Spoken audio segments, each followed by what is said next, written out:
Okay, am I audible?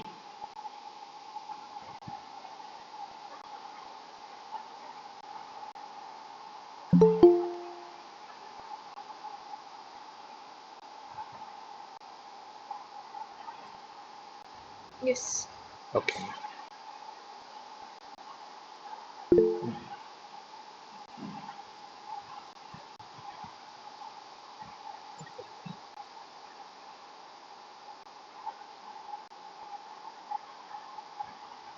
we'll start the problem solving session. So, this is one of the three problem solving sessions for genetic engineering, the NPTEL course.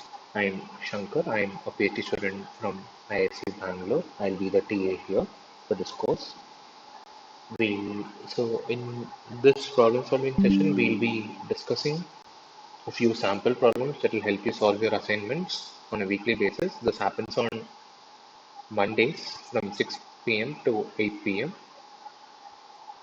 Post discussion of these sample problems, if you have any queries regarding that week's lectures, we can discuss that as well.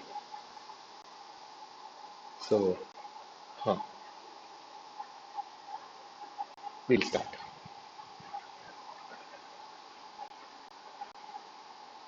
So the first question is, the prokaryotic ribosome is of option A 70 years, option B 80 years, option C 60 years, and option D 40 years. You can take a few minutes, and then if anyone wants to answer, can raise your hands in the Google Meet chat.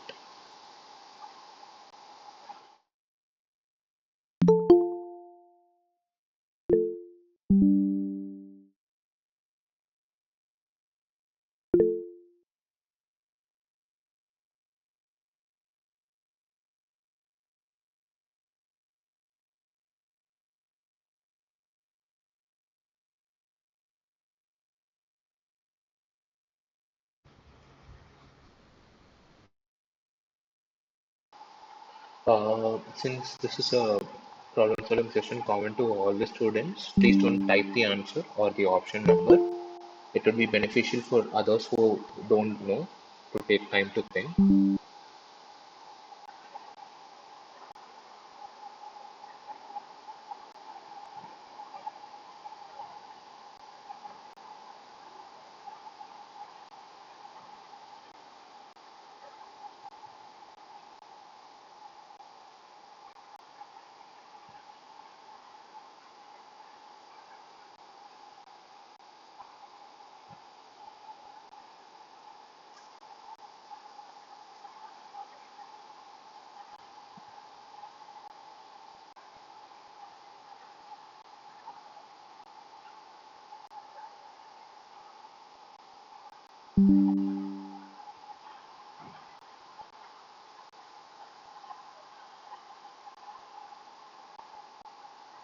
So anyone who would like to answer can first discuss what the ribosome is and what the S in the particle size here means. and then talk about the components of the ribosome so that everyone is benefited.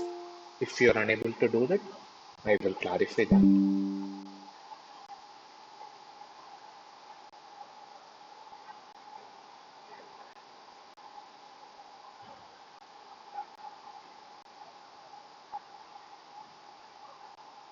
Yeah, anyone, if you want to go, you can raise your hand.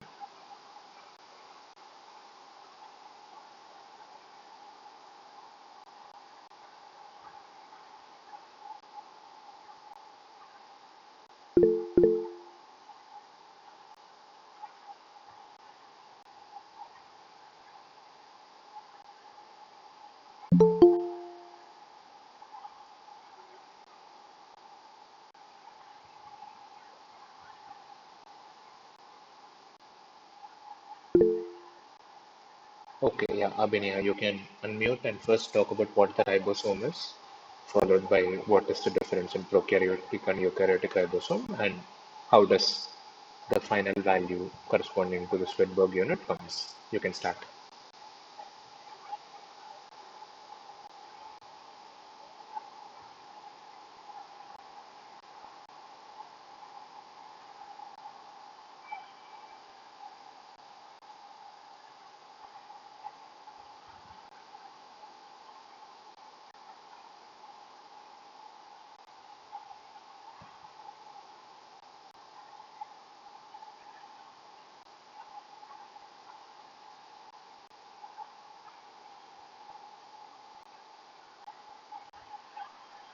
I think the answer is 40 years because the eukaryotic have the cell membrane but the prokaryotic doesn't have. Okay. Uh, but you can start with what the ribosome is, why is it needed, and why do you say it is 40 years? If it is made up of only one component, or if it has more than one component, that would help you come at the right answer. Ribosome is a macromolecule Okay. uh, which is found in the cytoplasm. Hmm. Difference between the prokaryotic and the eukaryotic is the What is presence. the ribosome needed for? Sorry. What is the ribosome needed for? Mm, sorry, sir. I don't know exactly. It's okay. We'll go to the next person. Actually, Arohi, you is can that talk. synthesis of the protein? So it manages the synthesis of protein Right, in the cell, right. and the prokaryotic ribosome is 70S. It is the sedimentation rate, and it has two components, which we known as subunits, like 30S and 50S. Hmm. Right. Yeah. So, as mentioned, this ribosome is an organelle. We don't call it a macromolecule. It's an organelle that consists of many proteins and non-coding RNA, and it has two subunits. The larger subunit is called the 50S subunit, and the smaller subunit is called 30S subunit. This is specific to the prokaryotic ribosome. So, translation, which is synthesis of protein, happens here when the mRNA is bound to 16S, is bound to this 30S subunit. After which this 50S subunit encloses it, forming an organelle.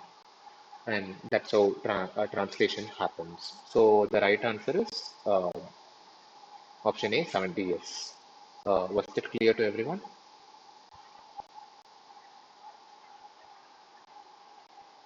Yes, sir. Yeah, okay. So the yeah once the question is over, you can all lower your hand so that we go to the next question and start freshly.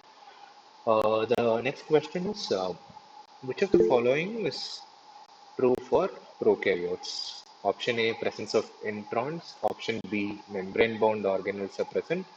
Option C, possesses single origin of replication. And option D, transcription occurs in the nucleus.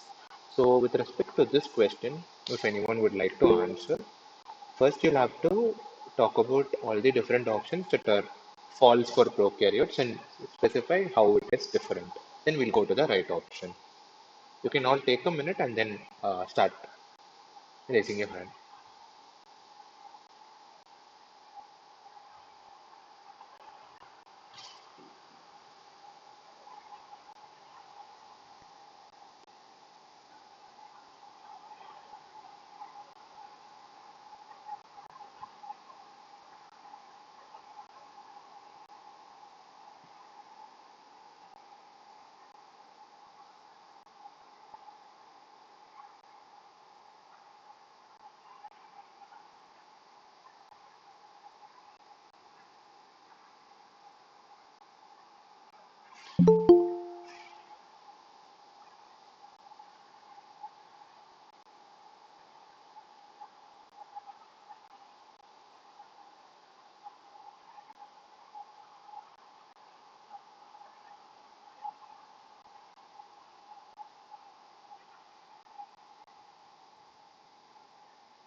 Since everyone should be given an equal opportunity to answer, I would suggest people who have tried attempting to answer previous questions to not raise hands for further questions unless no one else raises their hand.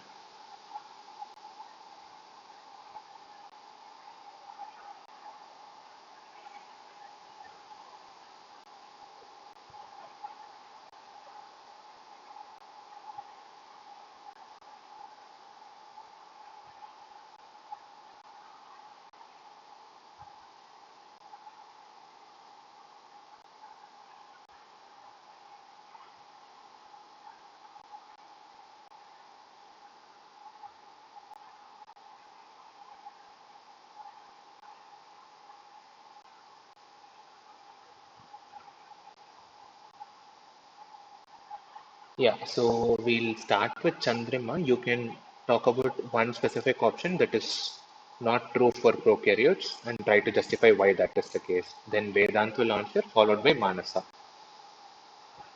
So the first option, that is presence of introns.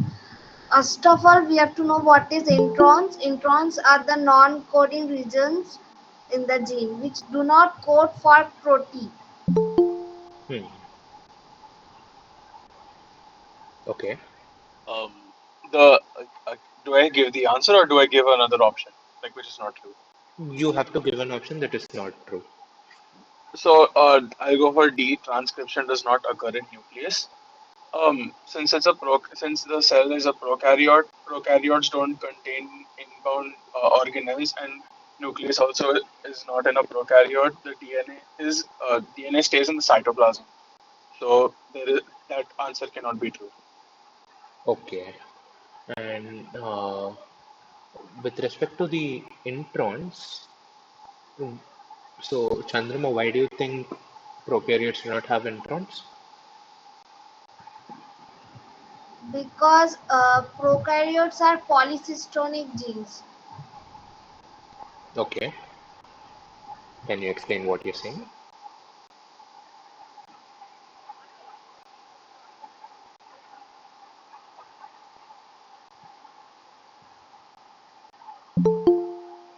Okay. Manasa, you can go with the third wrong option that's present here.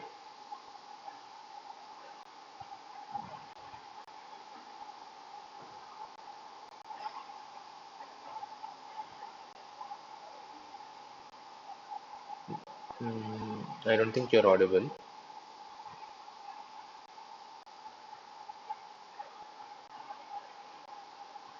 Can you try again?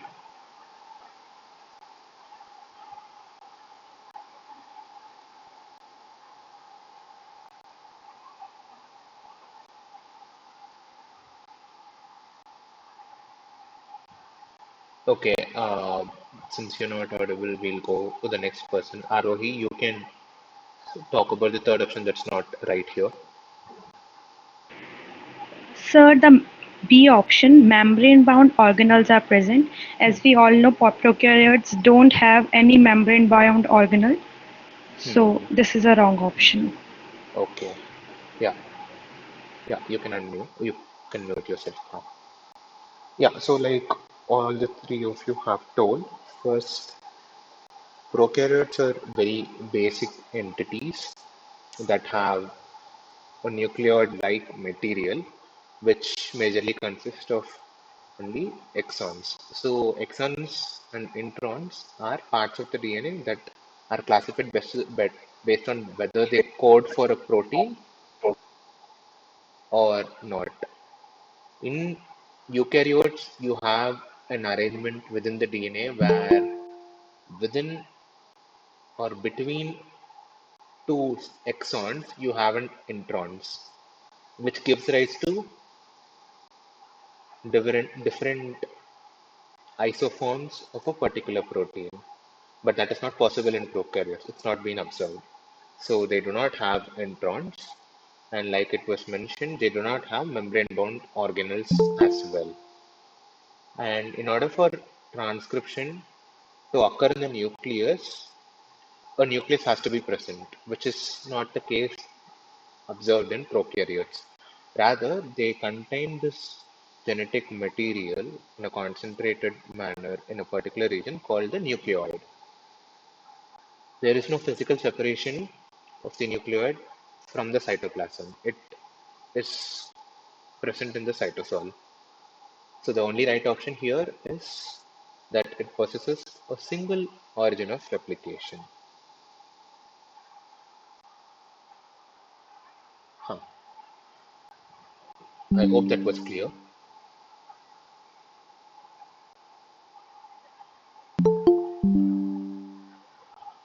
Yes, sir. Yeah. Now the third question is, antibiotic resistance in bacteria is conferred by option A mesosome, option B plasmid, option C pili, and option D capsule.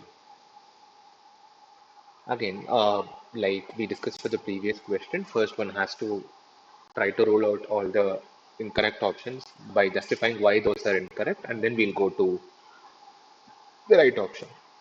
And in this case, to justify why something is incorrect, you need to know the role of each of the different components that are shown. So when one is trying to answer, you can talk about what role a particular organelle or component plays. We can wait for a few minutes and then start answering.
Yeah, we'll start with Varsha Gupta. You can unmute and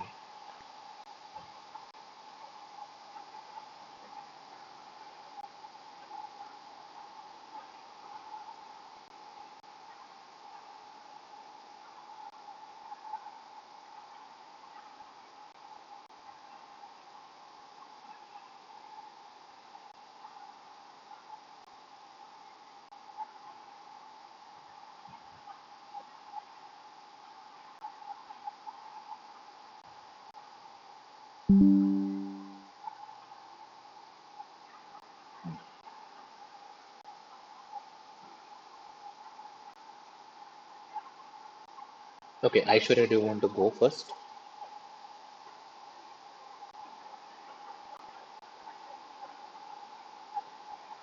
Hello. Yeah, you're audible. You can talk about one of the options which is incorrect and talk about the role of that particular moiety. Okay, so I would talk about mesosomes. Okay, Mesosomes are similar, they have a similar function to that of mitochondrial activity in case of prokaryotes. okay. So that is the wrong option. Should I say the right option as well? No, you need not. Okay. Huh. Huh. Arohi, you can go now.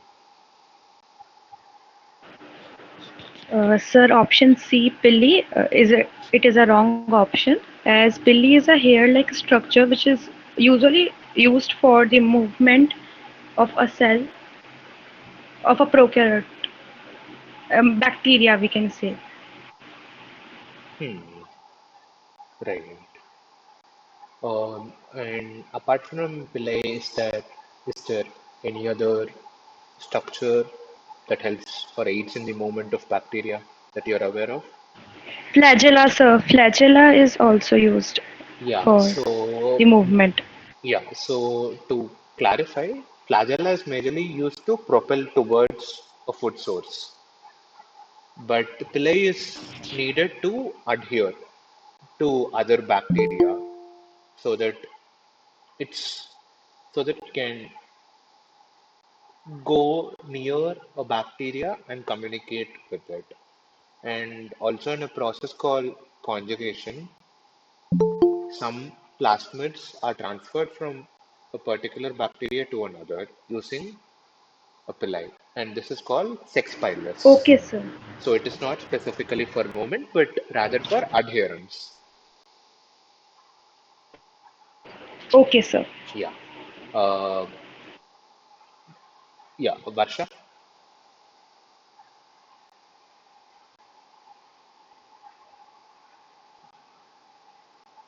you can unmute and talk about the other option that is not right here.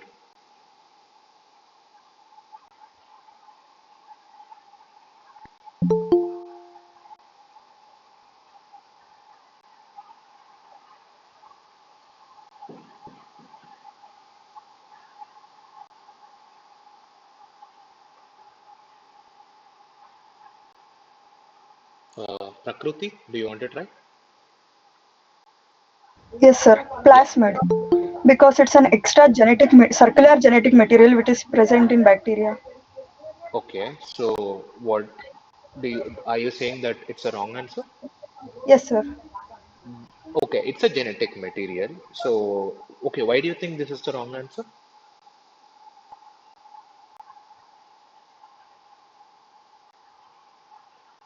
I think you're muted, Prakruti.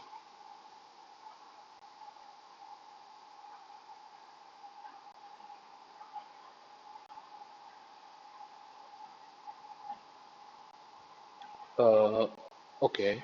Hari Krishnan?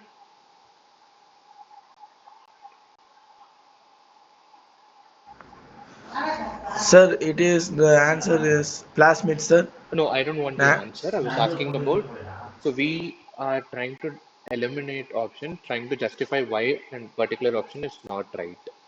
What was discussed earlier was mesosome and pilus.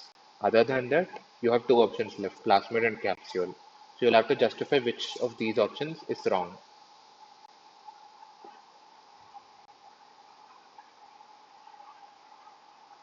Yeah, Hari Krishnan.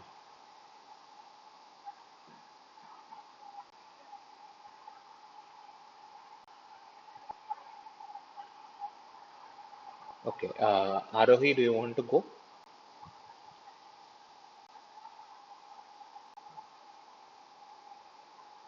Yes, sir. Huh. Capsule.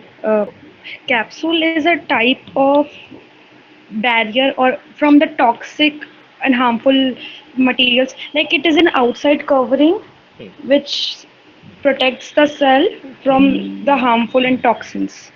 So it is the wrong answer. Okay. Right. And Chandrima?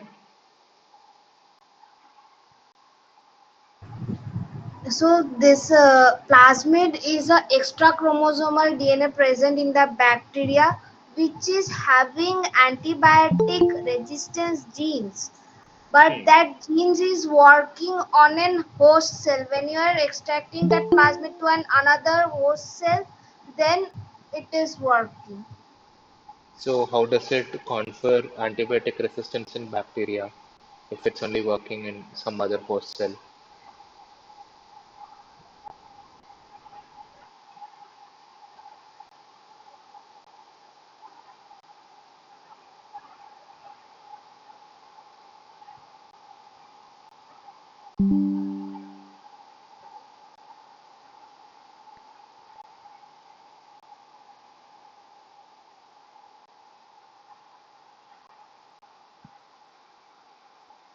Okay, I've added a few notes here. You can later look into this. But rolling out the other options, first, mesosome is like an invagination where it basically increases the surface area of the plasma membrane, which improves the rate constant of any process that involves any substrate. And because of this invagination, what could happen is you can take up or release any kind of material into the extracellular medium, whereas capsule is just a layer of polysaccharide that is attached to the cell wall and that helps in adhesion. And pilus, different from flagella, is what is used for conjugation and for adherence. The right answer here would be a plasmid. So, because this is a genetic material that has been transferred, in order for any genetic material to be relevant to a cell, it has to be replicated. And when will anything be replicated within a cell? When there is a requirement. So, if the bacteria has to survive in a particular condition, that is in the presence of the antibiotic, then the proteins that provide antibiotic resistance should be produced. And if it is not naturally present in the cell, and if it's acquired from other bacteria and maintained within the cell, then the plasmid will be retained in the cell. So this is the logic behind a plasmid providing antibiotic resistance to bacteria. Was that clear?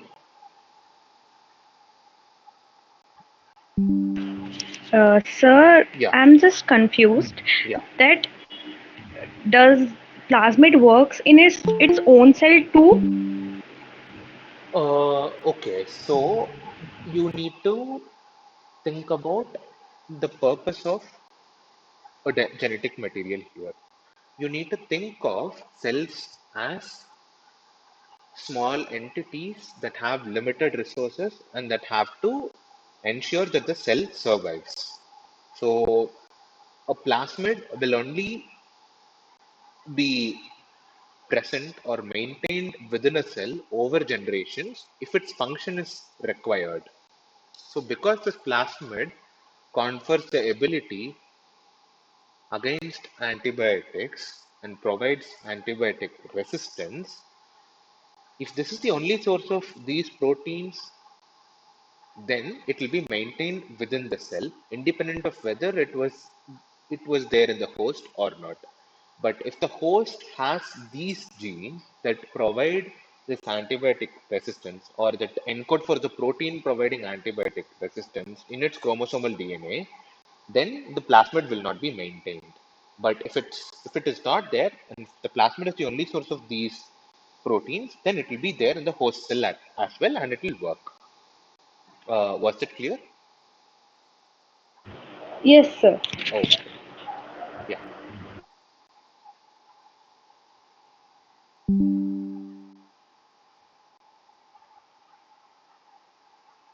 We will move on to the next question.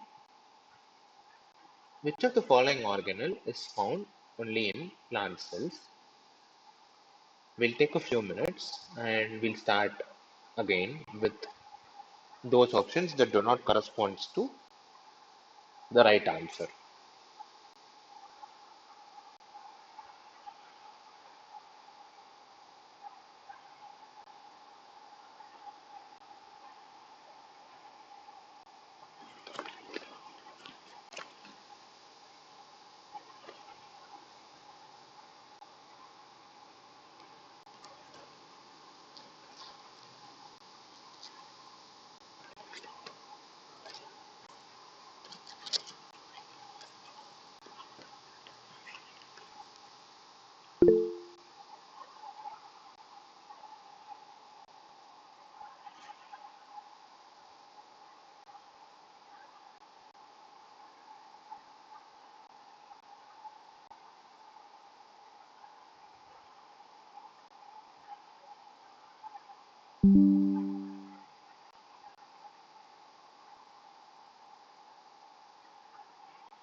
Yeah, Akila.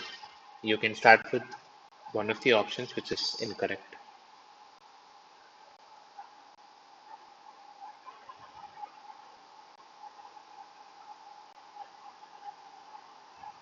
Sir, I think mitochondria is the wrong option because it is found in the animal cells.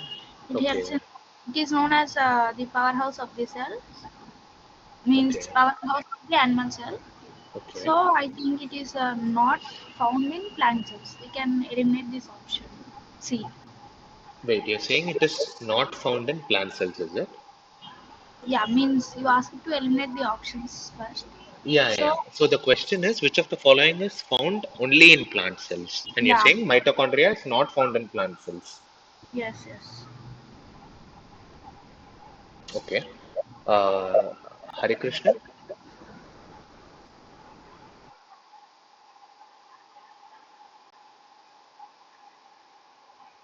Sir, yes, sir. Yeah, so you can talk about one of the options that is incorrect. Sir, my thought is mitochondria is incorrect, sir. The Okay. correct answer is vacuole. We don't need the correct answer. You need to talk about. Okay, so we are trying to eliminate the wrong options. So you'll have to justify why a particular option is incorrect. So you're saying mitochondria is Yes, sir. incorrect. Why? Mitochondria is the powerhouse of the cell, sir. Okay. Is present only in the human cells. That only humans and the animal cells. So That's you're only saying my thought. it is not present in plant cells. Yes, sir. Okay, but okay, you can unmute. Oh, sorry, you can mute. Huh. The question is, which of the following organelles is found only in plant cells? The question is not. not found in plant cells. The question is those organelles that is found only in plant cells. Mitochondria is present in eukaryotes, not prokaryotes. And eukaryotes includes both plants and animals. So mitochondria is present in plant cells. Arohi, do you want to talk about another incorrect option? Yes, sir. Rough endoplasmic reticulum. It Right. is found in plant cell and animal cell both because protein synthesis is done by it. So ribosomes on it. So yeah, it is present in both. Okay. Now, with respect to endoplasmic reticulum, do you know of other types of endoplasmic reticulum? Yes, sir. Smooth endoplasmic reticulum and rough endoplasmic reticulum, Hmm. where rough endoplasmic reticulum has on surface ribosomes, Right. ribosomal units, Right. whereas in smooth we don't find it. Smooth endoplasmic reticulums helps in the clarification of body toxins and harmful material, whereas uh, rough endoplasmic reticulum synthesize the proteins. Right. So option C and option D are incorrect. Pavitra, do you want to talk about another incorrect option? Yeah, can you hear me? Yeah. Yeah, vacuoles. Hmm. I think vacuoles are found in both plant and animal cells. Okay. In plant cells, they are they help in water balance. Hmm. As in they store water, is it? Right, yeah. Okay. Uh, you can mute. Yeah. Huh. Yeah. Prakriti, do you want to talk about the other option?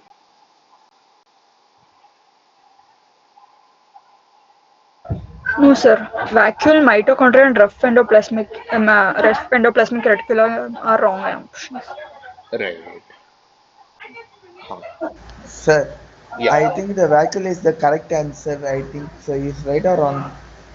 So vacuole are present in animal cells as well, but the size and the number of vacuoles that are present in animal cells are smaller in comparison to plant cells. But vacuoles are present in both animal and plant cells. And there are some vacuoles that store starch and lipids as well. So they don't store just water. So the right answer is glyoxysomes. This is an organelle that is present only in plants, and these are organelles that contain a specific set of enzymes that will convert lipids to sugars. So one can read about the nature of glyoxysomes in a paper referred to here, which and this PPT will be available for your reference at the end of this session. Uh, any doubts, or can I go to the next question?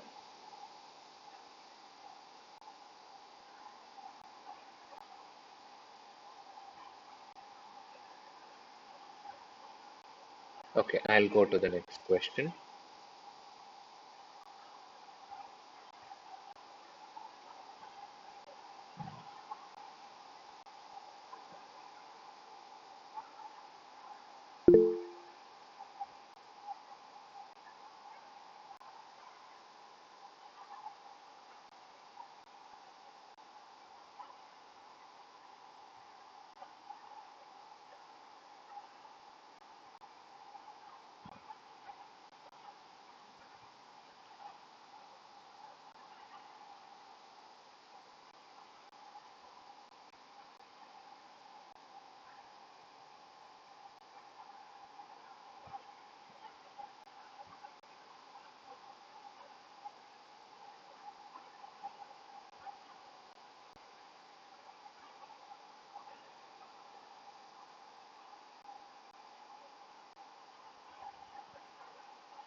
Yeah, Rohi, you can start with one incorrect option.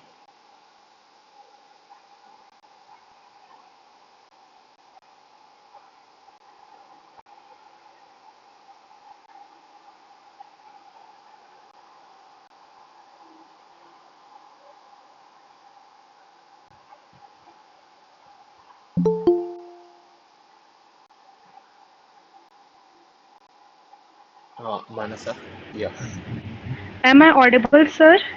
yeah. Sir, I would go with option D. It is wrong. Densely condensed genetic material. Hmm. It is not the. It is lightly condensed genetic material, and I Okay. couldn't speak more about it, or it will. That's okay. So, is there a densely condensed genetic material as well?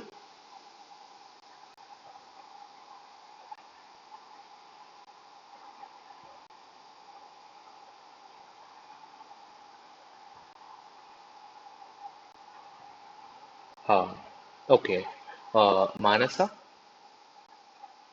is there a Uh, is there a less condensed genetic material as well? so the less condensed genetic material is the euchromatin. Okay. So, is there a densely condensed genetic material then? Yes, there is heterochromatin, Right. which is which is in the binded form, uh, uh, as the DNA is joined with the histone protein, which makes it in a highly coiled form. Right. Huh. So, Gopika, what other option Yes, here is incorrect here? the euchromatin, it is transcriptionally active. No, it is inactive actually. Okay. And So that is incorrect. You're saying the yes, other incorrect and option is the transcriptionally option inactive. C, which is that it is darkly stained, is also incorrect. Okay. Prakruti? Darkly stained is incorrect. Okay. So what determines if a genetic material can be stained or not?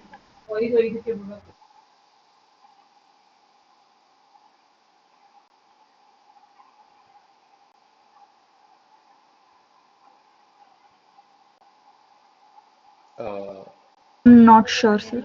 okay.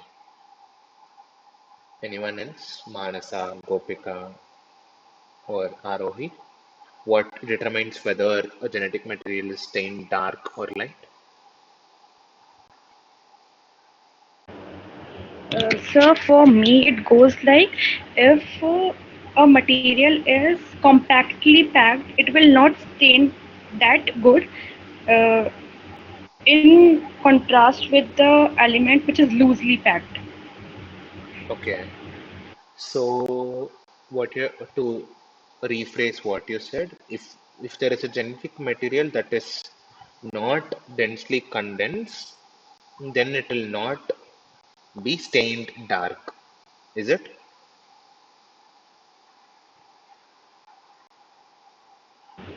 If genetic material is deeply stained, it means,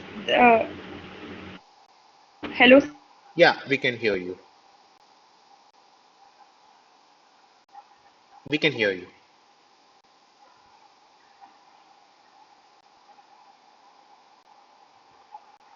You're on mute.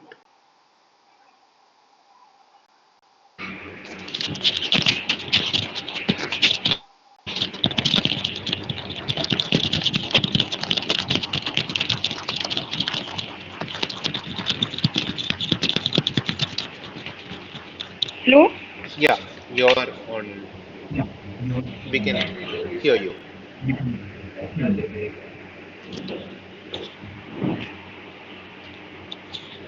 Sir, for me, it's like, Yeah, we can hear you. You can go ahead. if,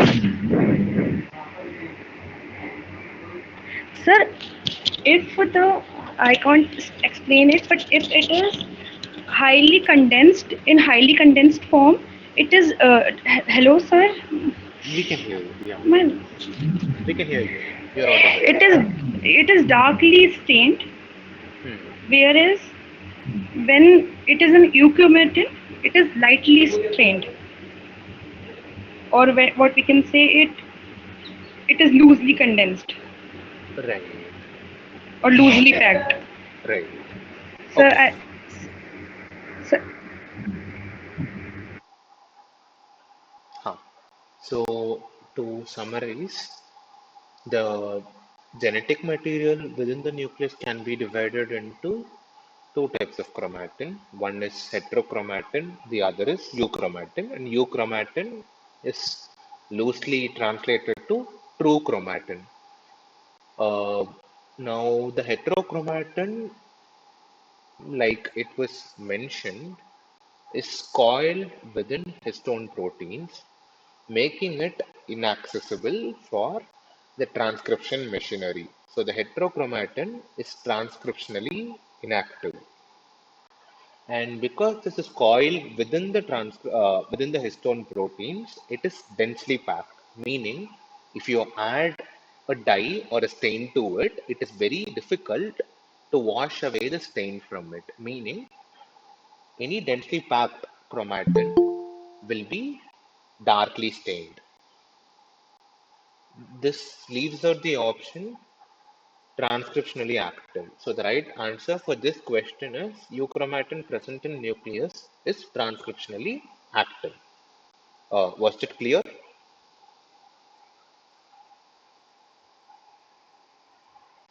Yes, sir. Yeah. I'll go to the next question. Huh. So the ATP synthase is embedded in the dash of the mitochondria. Option A matrix, option B outer membrane, option C intermembrane space, and option D cristae.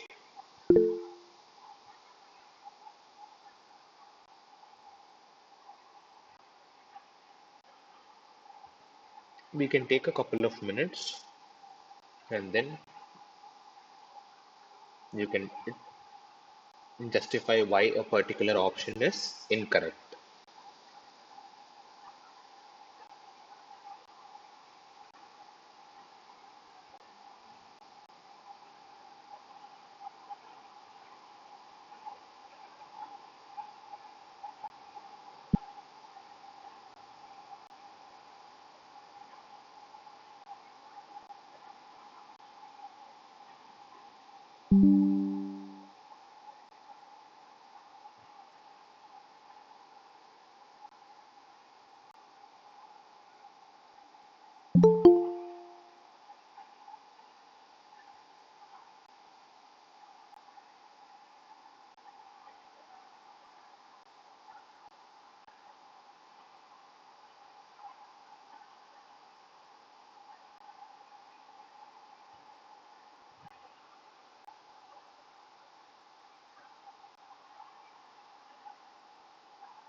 Yeah, does anyone want to go and eliminate an incorrect option?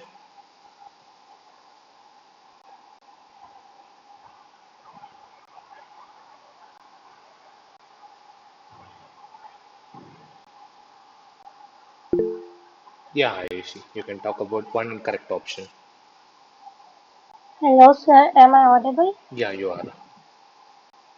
Sir, so the ATP synthase is a complex that includes F0 and F1, Hmm. and F0 is embedded in the mitochondrial membrane, and F1 is present in the matrix. So the outer membrane is the incorrect option. Okay.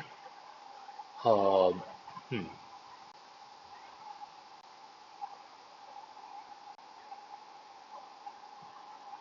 Yeah, Rohi. Sir, am I audible? Yeah, you are. Sir, I have to tell the wrong answer or the Yeah, right answer? you have to eliminate, you have to justify why a particular option is wrong here.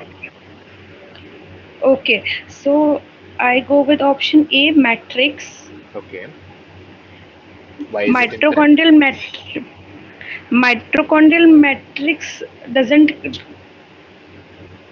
contains doesn't contain the ATP synthase, Hmm. as it contains the cristae and other molecules of the mitochondria, so it is a wrong answer. Okay.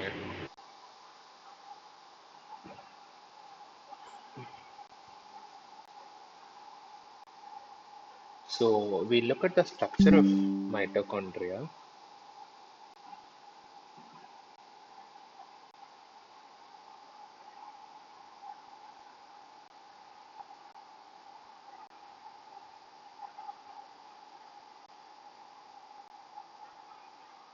This is a rough representation of the structure of mitochondria, and it contains an outer membrane, an inner membrane, and within the inner membrane it contains an intermembrane space and the matrix, and it has the ATP synthase. Now, this ATP synthase is seen as these black color spots. Like it was mentioned, it has an F naught and an F1 subunit and works in the presence of a proton gradient due to conformational changes.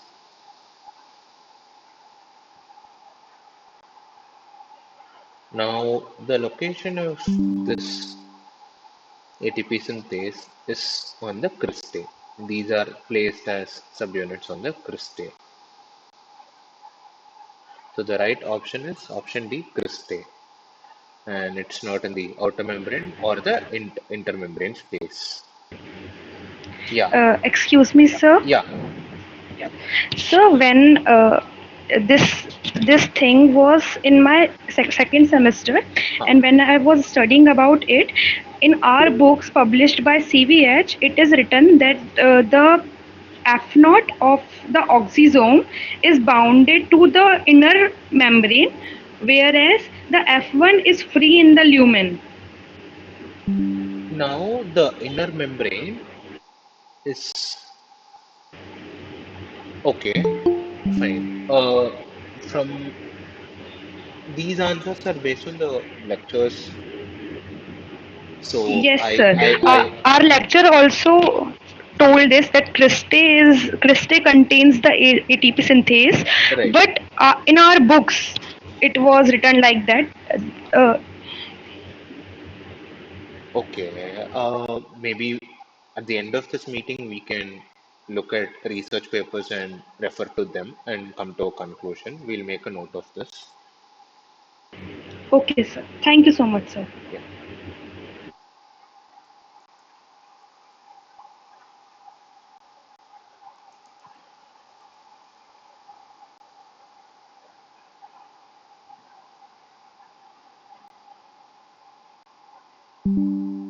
The next question is, dash is released by the mitochondria to initiate apoptosis. Option A, ATP synthase. Option B, ATP. Option C, cytochrome C. And option D, proton.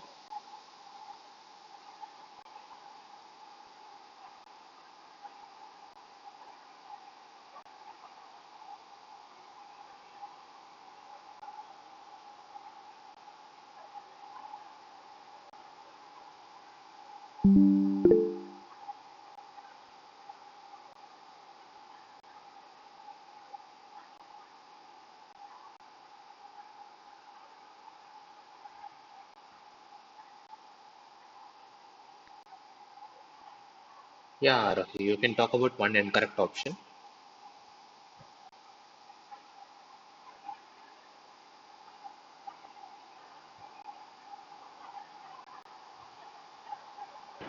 Sir, option D, proton, Hmm. Why do you as think it's it incorrect? is apoptosis means it is a cell type of cell death in adverse condition. Hmm. So proton doesn't cause it, Okay, as we know proton is needed in our ATP formation, ADP formation. That's why right. in our okay. Swastik, what do you think is another incorrect option here?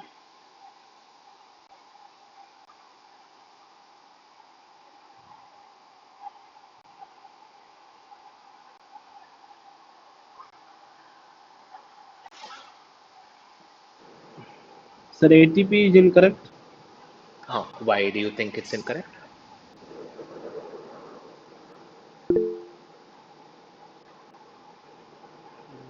Sir, no proper idea. Okay, that's fine. Ayushi, why do you think? What do you think is the other incorrect option here? So ATP synthase is a complex that synthesizes ATP. Hmm. So it doesn't have any role in apoptosis. So the option A is incorrect. Right. Okay.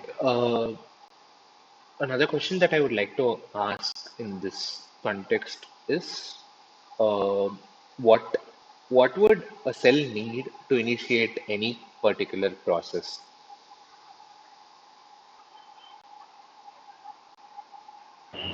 Energy, sir. Okay, that is one. Other than an There energy may be some is, enzyme. sorry, Some enzymes. yeah. So, ATP? yeah. So for any process that would require the cell to synthesize something, you need energy. But to convey or to convey that something has happened to a cell, it needs some chemical molecules that would act like, Stimuli. yeah. So to pass on stimuli, Okay. chemical molecules are needed. And apoptosis is a process of self degradation, which means that this organelle mitochondria has to send some chemical signals.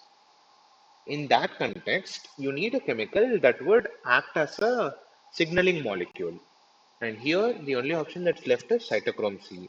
ATP is an energy rich molecule, which, although is needed by the cell for apoptosis, it is not the right answer because it does not initiate apoptosis. It is needed in the process of apoptosis. Whereas proton is again needed to produce ATP. And ATP synthase is needed to produce ATP. So the only option left is cytochrome C, which goes down further in the pathway to activate a few other enzymes and initiate apoptosis. Yeah, Swastik, you can. Do you have any questions?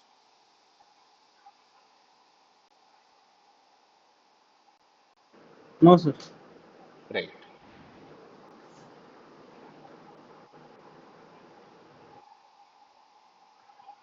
fine.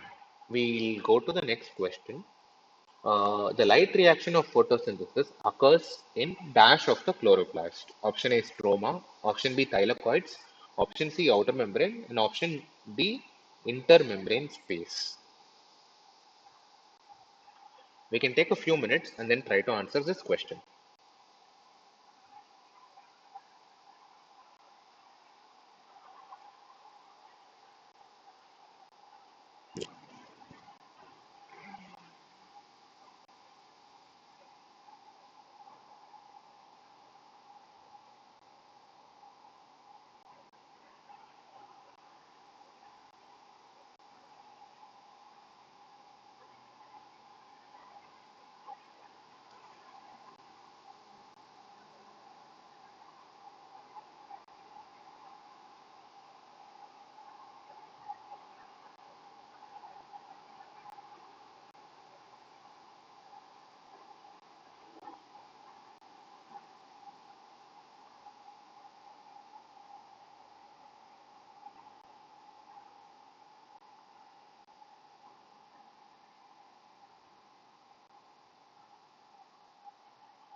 Yeah, Swastik. To start with, you can talk about the different components that are present in a chloroplast and talk about one specific component. That is incorrect.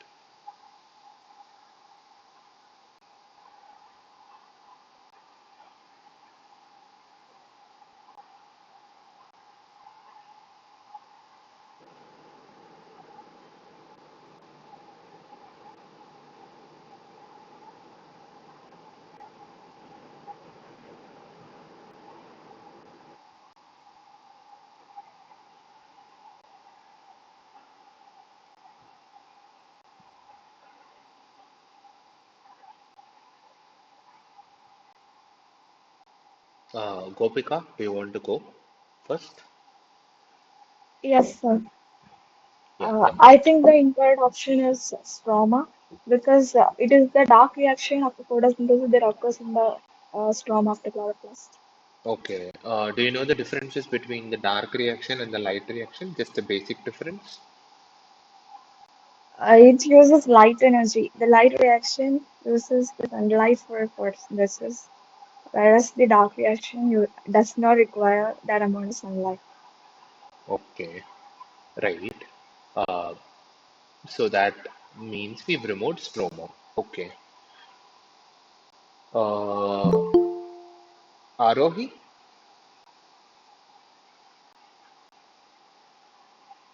Am I audible, sir? Yeah, you are. Sir, I would go with option C, outer membrane. It is the wrong option, as outer membrane of chloroplast is type of permeable membrane for small molecules. It is a semi-permeable membrane, and it Okay. also contains porins for uh, the permeability of molecules. Okay. How would you relate that permeability to the absence of light reaction? Is there anything that you would want to convey in that context? No, sir, I was just explaining the function of the outer membrane. Right. Okay. Uh, okay. Gopika, do you want to talk about the other incorrect option that's present? It is intermembrane space, Right. And what but happens I there? don't know its justification. Okay, that's fine. So what we need to understand here is like how the others had described, two kinds of reactions happen. One is the light reaction that requires light, the other is the dark reaction that happens in in the absence of light. And for the light reaction to occur, you need something that would absorb light or take in light as an energy source. So that would refer to the chlorophyll. So that's present in the thylakoid and is the right answer. Uh, does anyone have any question?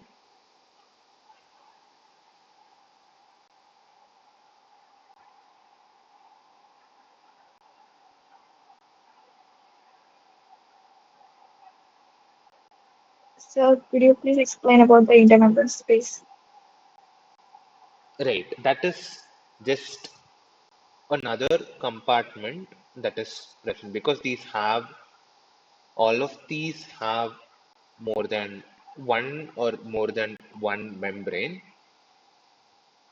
They are a part of this organelle, but they don't have any specific role with respect to energy production. Molecules that could be embedded into the membranes are present in these intermembrane space. With respect to photosynthesis, the reactions that could happen would happen in the thylakoid because that's where you have the chlorophyll. Was that clear? Yes, sir. Okay. The next question is, which of the following organelle is the major site of calcium sequestration in the cell? Option A, mitochondria.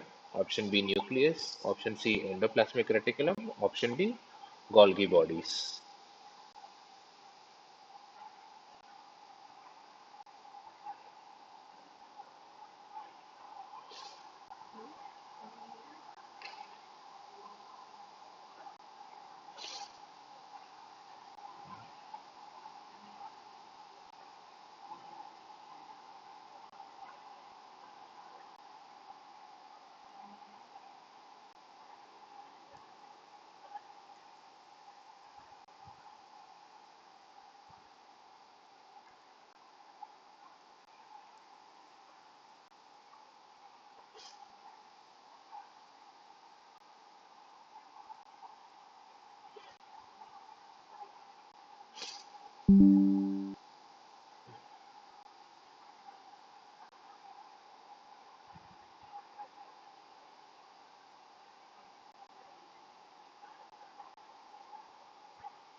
Yeah, does anyone want to justify why a particular option is incorrect?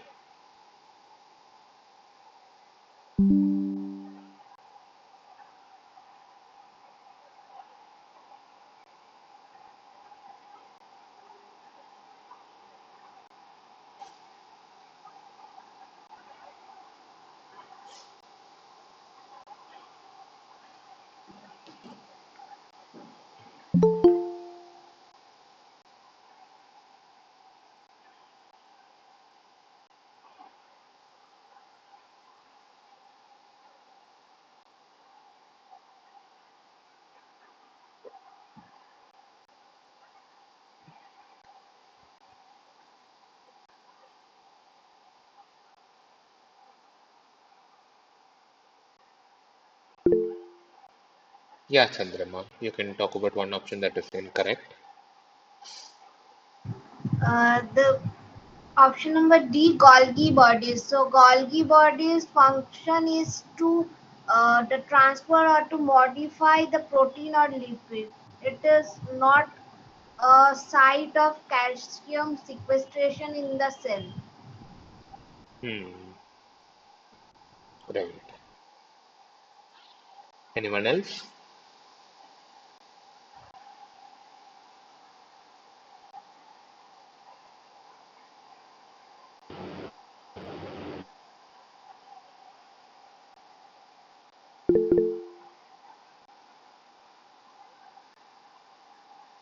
Yeah, Prakriti. Sir, I think mitochondria, because Okay, it's the power of the cell which produces energy and right. nowhere related to calcium. Okay. Hmm. That leaves us the nucleus and the endoplasmic reticulum. Um, yeah, Rohi. Sir, I am not really sure about this question, but I would think that B, nucleus will be wrong, as Right. Why? nucleus doesn't involve in any calcium related activity as it contains the genetic material. Hmm. And I have read anywhere that calcium shortens the genes, so Hmm. Uh, it is the right. wrong answer in my view. Okay. Right. To summarize, Golgi bodies, like it was mentioned, is not a place where calcium sequestration happens. Similarly, mitochondria, where ATP is produced, and nucleus is where transcription happens. And transcription does not require calcium, meaning calcium requirement is very little to none, so calcium sequestration could not happen. So any process that would require calcium as a cofactor is what would be the major reaction that requires calcium. So if a reaction happening in a particular organelle needs calcium, then that organelle would sequester calcium. With respect to that, endoplasmic reticulum has various processes for which are dependent on the abundance of calcium. So these are calcium dependent, because of which there is always sequestration of calcium in endoplasmic reticulum. And a list of these processes are present in the slide in one of the videos where it's mentioned that calcium sequestration is present. So endoplasmic reticulum is the answer corresponding to this question. Was that clear? Yes, sir. Great. And I wanted to clarify that I am not aware of uh, any research into calcium reducing the length of genes. I'm not sure of how that works. If you would want to explain, you can talk about that. Was it Arohi? Yes, sir, it was me. Yeah. And I have read this in the processes of uh, mitosis and meiosis, Hmm. that it helps in shortening. I'm not really very sure about it, but when the calcium is released, it contracts. The condensed material get contract. So that's why I said that. Are you referring to any of the processes with respect to with that involves telomerase that would reduce the length in that aspect, or No, sir. I am talking about the anaphase. In hmm, anaphase, it is written that when calcium is released, hmm, the chromatin materials get contracted. So that's why I guessed it. okay. So when you say contracted, it means it is getting condensed, right? More of the chromatin is coming close together. That's what you mean, right? Yes, sir. I guess the book means the shortening or the contracting. I don't really understand it, but yeah, it means that it gets shortened or condensed. I would I am say not really sure. I am also not aware, but with respect to replication, there is no immediate relevance to calcium sequestration. But if you're talking about contracting, it would mean it is making the genetic material inaccessible for transcription and translation during anaphase. That is Yes, what sir. I could Yes, infer. sir. It could be possible. Yeah, but not merely reducing the length of the genes. Yes, sir. Yeah, right. We'll go to the next question. Degradation of pathogenic bacteria inside a cell occurs in the option A secretory vesicle, option B phagolysosome, option C RER, and option D SER. We'll take a couple of minutes and then try to uh, justify why a particular option is incorrect here.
Yes, Gopika. Sir, I think the first incorrect option is SCR Okay. because as it synthesizes only lipids, it doesn't have that power to kill the bacteria, the pathogenic bacteria. Hmm. It is then secreting any kind of enzymes to kill it. Okay. Uh, So SCR is an incorrect option. hmm.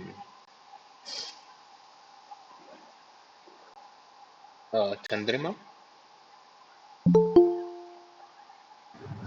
Secretory vesicle. It is not a correct option as the secretory vesicle's role is to transport any protein or any molecule from outside to towards the outside of the cell. Okay. Is it specifically towards outside, or can it also be to some other organelle? Yes, it can also be in the organelle, but mainly generally it is in the outside of the cell, that is exocytosis. Right. Huh. Arohi? Sir, the option C, RER, Hmm. rough endoplasmic reticulum, Hmm. mainly focuses on the formation of proteins. Hmm. It doesn't degrade any pathogenic bacteria. Right. So, Yeah. Prakruti?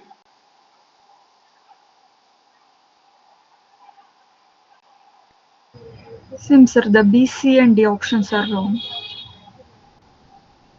Sorry, can you Sorry. repeat? No, A, C, and D options are wrong. Okay. Phagolysosome is the correct answer. Okay. What do you know about Like the lysosomes, phagolysosome? lysosomes involved in degradation of anything which is waste. Even it degrades the cell when it is damaged. So it is also called as suicide bag of the cell. Especially Right. phagocytosomes means which is outside the cell, something which enters outside the cell. It helps in damaging. Okay. That is the lysosome. So what is the phagolysosome?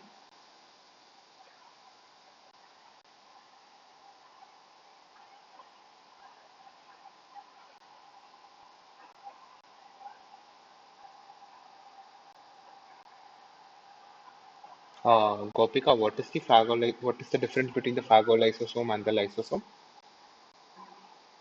The lysosomes are suicidal bags of the cell, Right.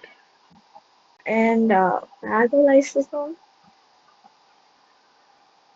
Phago means killing, Hmm. so the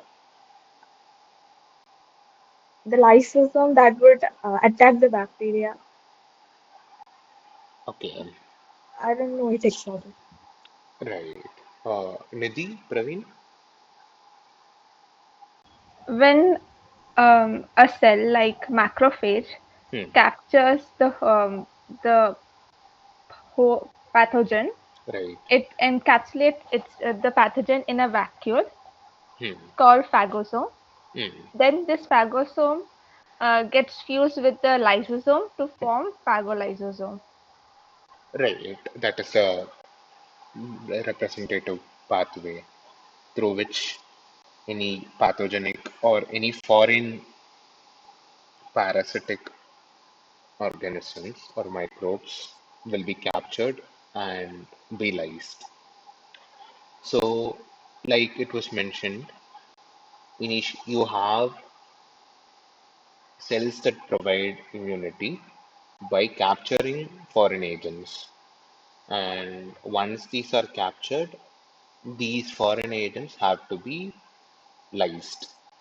And because the lysosome has an environment that is favorable for degradation for any biomolecule, these phagosomes are fused with lysosomes that would enable degradation of pathogenic bacteria, like it was mentioned.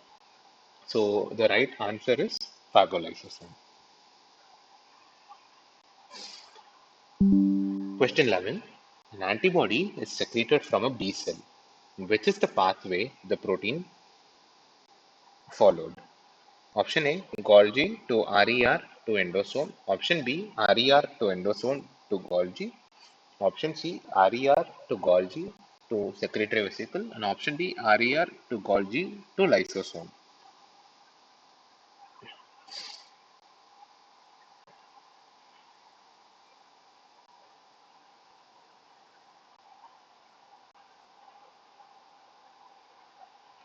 So anyone who would like to answer this question can first talk about what an antibody is and what is the chemical nature of an antibody.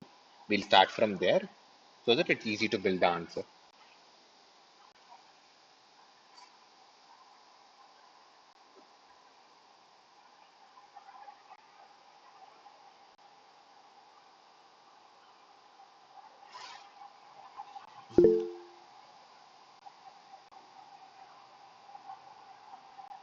Yeah, Chandrima, what is an antibody? So antibody are those substances which is secreted when an unwanted substance uh, get in, gets inside into our body. Okay. Do you know to what category of biomolecules an antibody can be classified into? It will be protein. It's a protein. Okay, right. So where are proteins synthesized? Protein is synthesized in rough endoplasmic reticulum. Yeah. So that means we can eliminate option A. So it should be synthesized in the RER. Now they say that the antibody is secreted from a cell, meaning this protein molecule has to exit a cell. So if it has to exit a cell, what is the possible pathway that this protein can take? It starts in RER. So it is option A has been eliminated. Now, is there any connected mechanism between endoplasmic reticulum and other compartments that would lead a particular moiety, like a biomolecule, like a protein here, to be transferred from one organelle to the outside of the cell? Or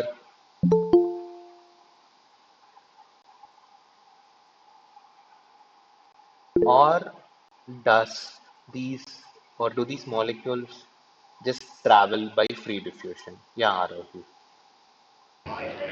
Sir, Golgi apparatus is known for the packaging of protein material, Hmm. and it is also said that in the cis part of endoplasmic reticulum, the protein is formed, and in the trans part, it gets into the Golgi apparatus where the protein is packaged, and then it continues its way to the outer, the secretory vesicles, Okay. Okay. and then the outer. Hmm. Yeah, sorry.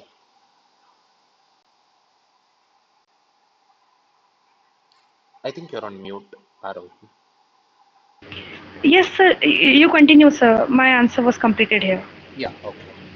Yeah, like it was mentioned, there is a series of connected organelles that would transfer biomolecules after synthesis. Specifically, with respect to proteins, these are synthesized on the ribosomes present on the rough endoplasmic reticulum. And they are connected by a series of Golgi network where, like she had mentioned, you have a cis and trans Golgi that would lead to that are a part of the maturation of the Golgi apparatus. So once these proteins are synthesized in the rough endoplasmic reticulum, they enter the cis system of the Golgi complex, and these help in moving these vesicles. And at the exterior of the Golgi complex, you have the trans-Golgi network, which would lead to different ways or different regions of the cell. Either it can go as a secretory granule to get secreted outside the pathway, or it can form the endosome. But all of these end up in the membrane. Now, because this is a protein that has been secreted, it would follow the secretory granule pathway. So the right option here would be option C, which is RER to Golgi to the secretory vesicle. Was that clear? Yes, sir. Yeah. One more additional information is that these secretory granules need to be tagged to reach any other region of the cell. If not, they will be secreted. Those that are helping in the transfer of antibodies to outside the cell follow a pattern where the secretory granule is not tagged.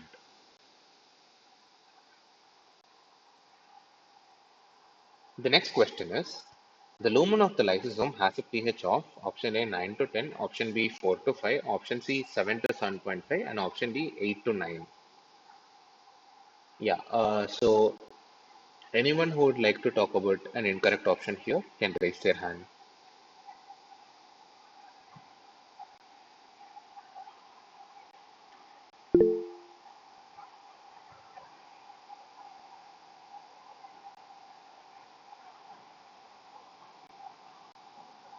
Yeah, Gopika. So what I think is the lysosomic enzyme is acidic. Hmm, So the rest all are like the pH is more than 7,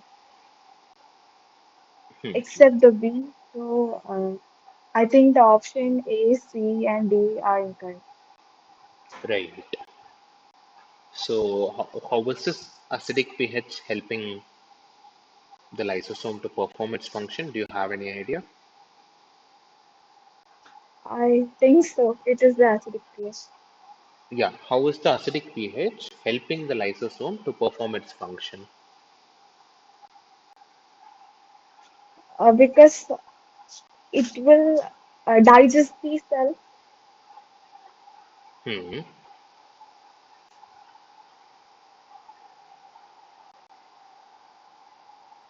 and the bacteria and all which enters the cell cannot withstand this kind of acid attack. hmm. So is there any molecular basis that you're aware of? No, Okay, Prakriti, do you want to share your thought about this? Do you think is there any molecular basis for the pH Yes, sir. It helping? is needed for activation of hydrolytic enzymes as like proteases, lyases. Okay, so you are saying at this pH only a few enzymes like proteases, or is it lyase or is it a lysase? What is a lyase? Lyases, sir. What is a lyase?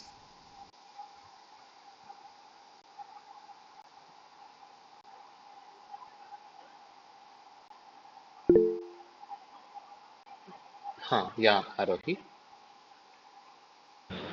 Sir, I don't know the answer of the pH of lumen, but I can help in lysase and lyase, where lysase is the one who cuts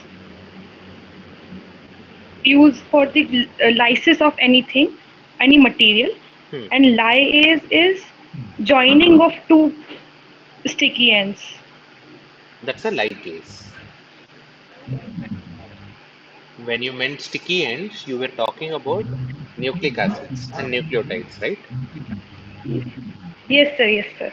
Yeah, so those enzymes that would help in making these phosphodiester bonds between the sticky ends that you had mentioned are called ligases, not lyase. Ligases. Okay, sir. Ligase, not a lyase.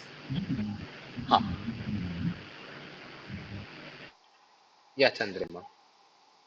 So in lyase is that enzyme that breaks down, but lysate is that product which is coming from the lysis or that breakdown of any cell.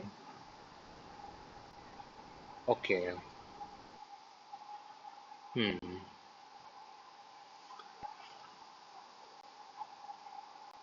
Yeah, so lyases are different. Lysosomes have this acidic pH where you have a higher concentration of protons, which would basically alter the ability of any biomolecule to interact with any other molecule. You might have studied about uh, proteins having amino acids that take different ionic configurations in the presence of different pH. That is one thing that would happen when you have a change of pH. Other than that, like it was mentioned, there are a few enzymes that are activated in this pH that would degrade any biomolecule or biological component. So that is how this pH is aiding in the functioning of a lysosome. So the answer is option B, 4 to 5 pH.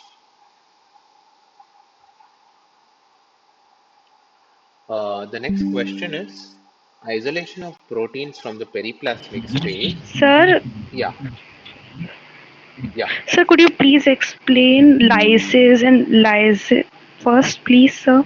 yeah. So we'll look at it at the end of this meeting. I'll make a note of that. As far as Okay, sir. I know,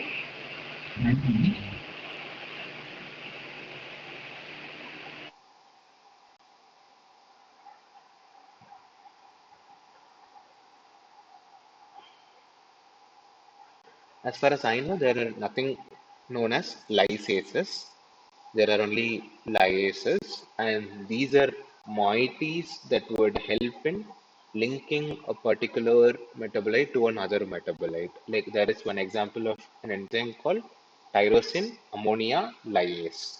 What this does is it takes an ammonia molecule, adds it to a tyrosine to give a particular metabolite called paracumaric acid. I'm unsure about lysases. We'll check that at the end of this meeting. The next question is isolation of proteins from the periplasmic space of bacteria is done with option A, sonication, option B, homogenizer, option C, French press, and option D, osmotic shock.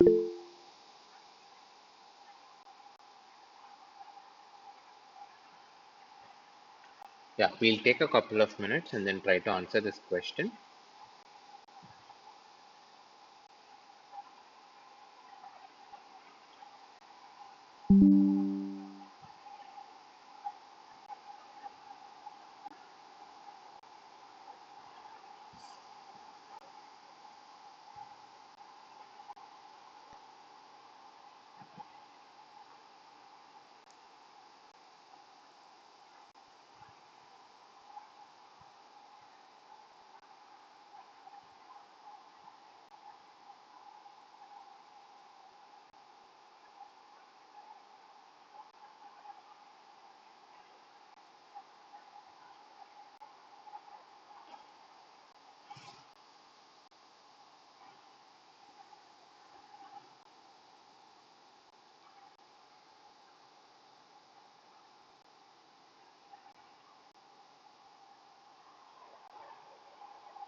Yeah, Chandrima. You can talk about one incorrect option here.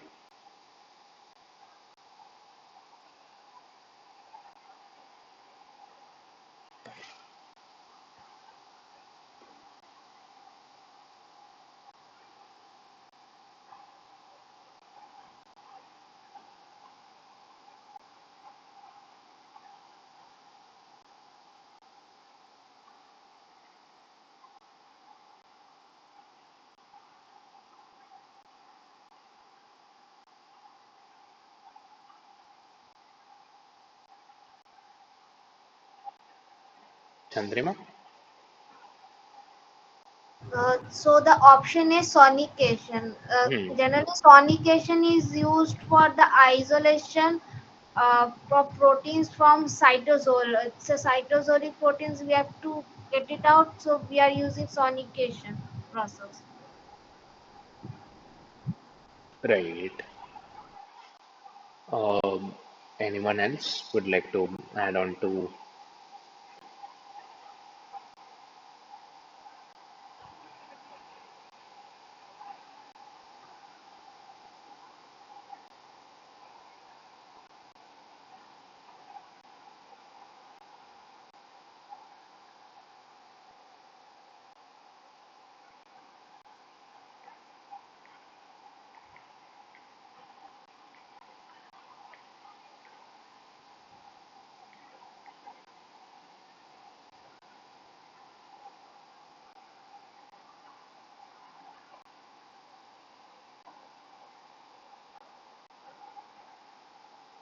Yeah. Does anyone want to talk about or justify another incorrect option here?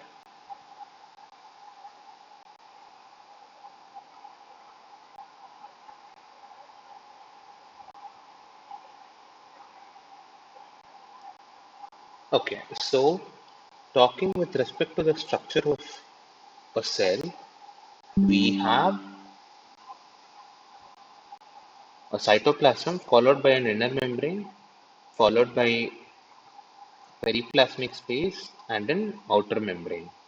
So, cells can either be expressed within the cytoplasm or they can have a tag that would allow them to be embedded or to reach the periplasmic space.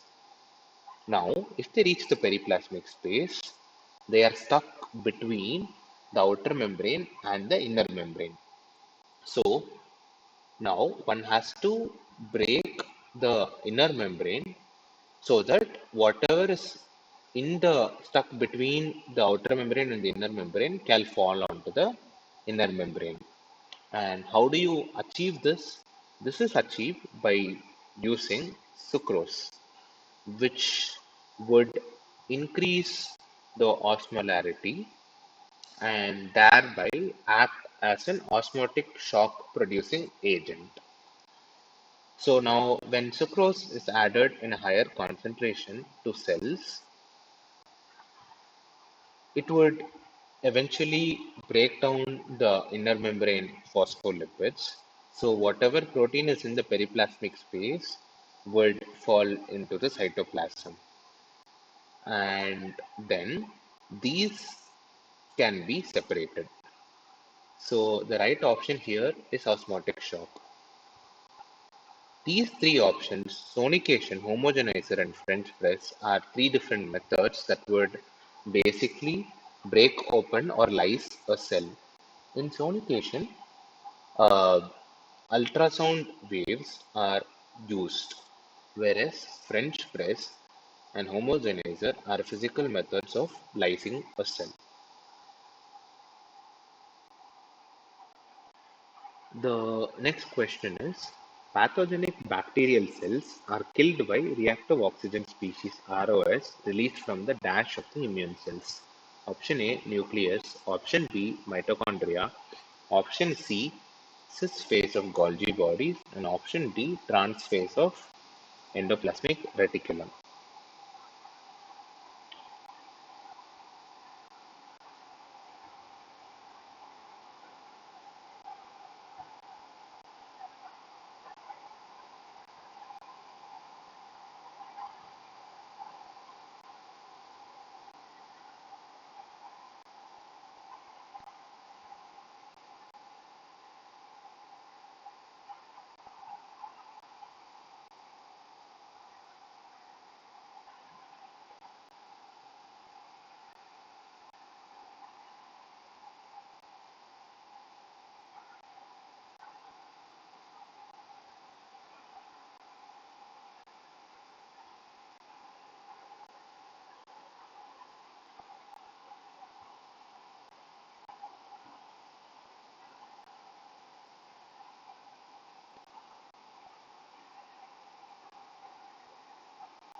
Yeah, so does anyone want to give this a try?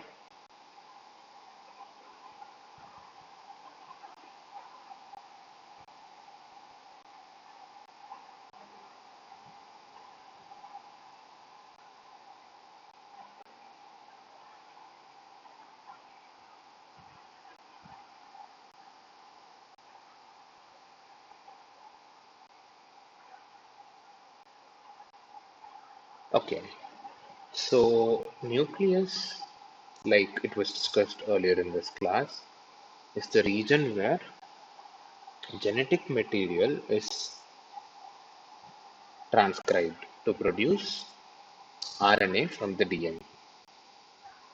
And endoplasmic reticulum and those that have the ribosomes is where this genetic material that has been translated is transcribed is translated into. This Golgi body have a cis and a trans phase where the secretory products or these peptides from the ribosomes of endoplasmic reticulum get secreted or transferred into. Mitochondria is the powerhouse of the cell where energy or ATP in the cell's currency is being produced.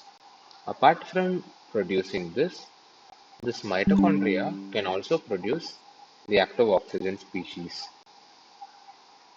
So the reactive oxygen species that the immune cells generate are usually produced inside the mitochondria. Uh, the last question. During apoptosis, the genetic material of the cell is degraded by option A, protease, option B, ligase, option C, lipase, and option D, DNase.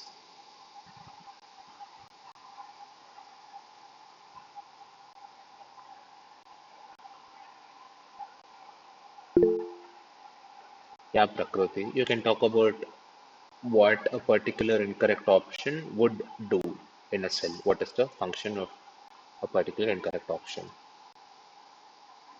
Proteases are the enzyme which helps in breaking down of proteins. Right. Should You I want? say about other tools? Yeah, you can.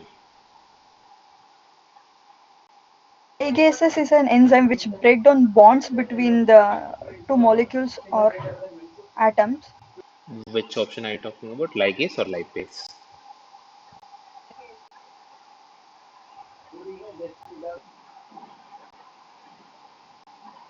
I think Ligases. ligase. Uh, that's not right. You can try. We were discussing what ligases do.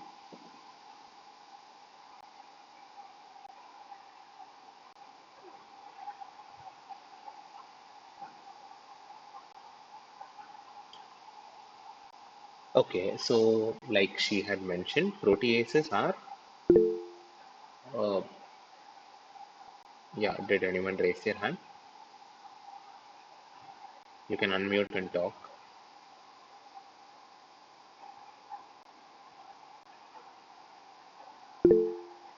Yeah, Rocky. Sir, am I audible, sir? Yeah, you're audible. Sir, for the wrong option, I will talk about option C, lipase, Hmm, as a- it is an enzyme. They are the group of enzyme which hydrolyze the fat. So it is not regarding any type of genetic material, not of the context of. That's why this could be the wrong answer. right. So proteases can degrade proteins, lipases can degrade lipids. Ligases, instead of degradation, what they do is, in the presence of ATP, they catalyze bonds between nucleic acids, 5' phosphate and a 3' OH. That's what they do. Whereas DNAs are DNA degrading enzymes. So that's the right answer here. Now we'll look at a few queries that were uh, raised. First is the location of ATP synthase.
So there is this one paper which talks about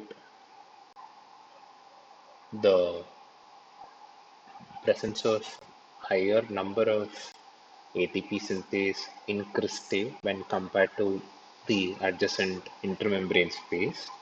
One can look into this. This is reference number 12.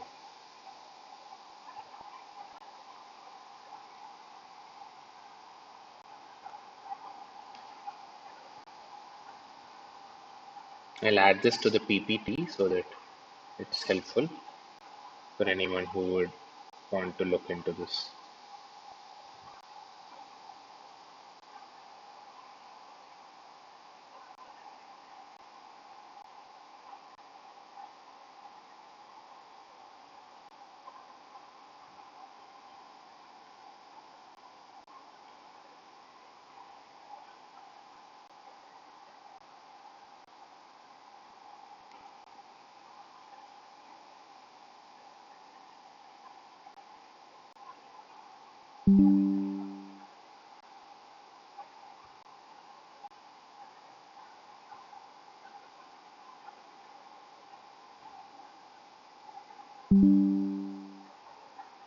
Yeah, the other question is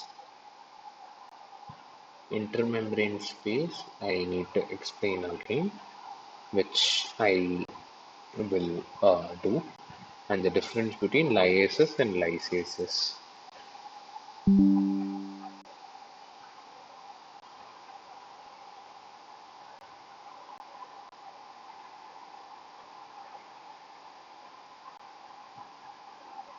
Yeah, so there are no specific mention of lysases. Lyases,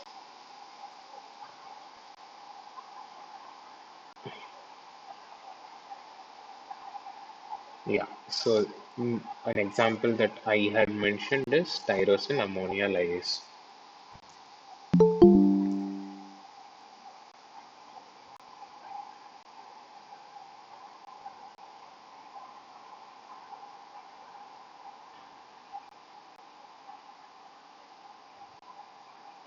So this is what happens. So in general, lyases are those that join specific group of molecules or groups by a double bond. Uh, so yeah, with this we come to the end of this problem solving session. Next Monday we'll again meet for discussion of the sample problems for week two of genetic engineering. Thank you.